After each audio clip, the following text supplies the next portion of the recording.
ચલો ready start.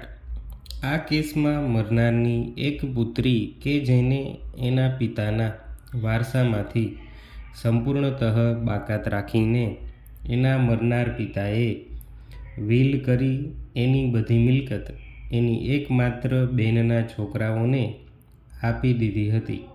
તેણે નીચલી કોર્ટના આદેશને પડકાર્યો છે અને જણાવ્યું છે કે વિલનું નિષ્પાદન સહી સિક્કા યોગ્ય રીતે થયું છે। એ નિયમોનો અમલ નીચલી કોર્ટે ખોટી રીતે કર્યો છે। આ વિલનું નિષ્પાદન યોગ્ય રીતે થયું છે એવા અનુમાનને પડકારે તેવા સંજોગો હોય એ અનુમાનનું ખંડન થઈ શકે છે। પેરા દાદાને દીકરા પ્રત્યે અથવા તો તેની દીકરીના સંતાનો પ્રત્યે લાગણી હોય એ આપણા સમાજમાં અસામાન્ય નથી।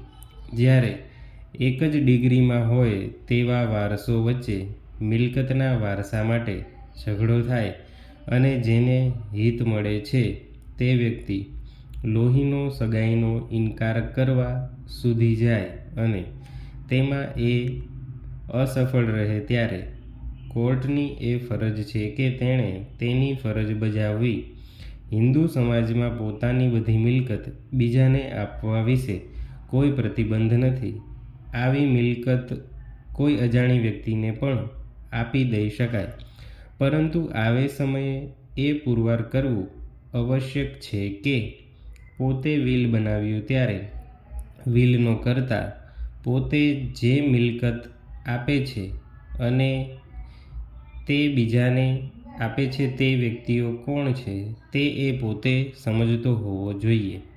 આ ઉપરાંત જે લોકોને એની મિલકત મેળવવાના હકદાર હોય અને છતાં તેમને તે આપવામાં ન આવે તે પ્રસંગે એવા ઇનકાર માટેના કારણો ખોળવાને પ્રેરે છે।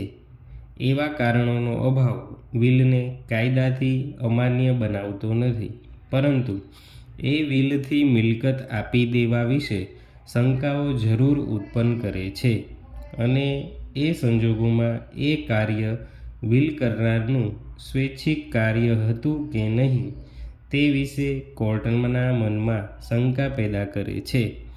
વિલ બનાવનાર અથવા તો તેના પ્રોપાઉન્ડર જ્યારે આ બાબતમાં સક્રિય રસ લે ત્યારે વળી આ શંકાઓ વધી જાય છે। આવી શંકાને દૂર કરવા સ્પષ્ટ અને સંતોષજનક પુરાવો હોવો જોઈએ। એચ વેંકટેશ અય્યંગર વિરુદ્ધ બી.એન. થિમંજા એઆઈઆર 1959 સુપ્રીમ કોર્ટ 443 પરિણામે વિલનું નિષ્પાદન, તેનો રફ મુસદ્દો, સાક્ષીઓની સહી અને વિલના કર્તાના અંગૂઠાની સહી એટલું જ માત્ર પુરવાર કરવાથી વિલની સચ્ચાઈ પુરવાર થઈ શકતી નથી।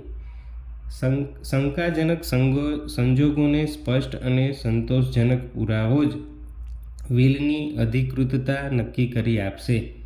કલ્યાણસિંહ વિરુદ્ધ છોટી supreme court 266 jetty 1989 supreme court. કેસની હકીકતો આ પ્રમાણે છે। આ કેસમાં વસિયતકર્તા પશ્ચિમ પાકિસ્તાનમાંથી સ્થળાંતર કરીને આવેલ અને રૂપેણ ગામમાં રહેતા હતા। સ્ટોપ।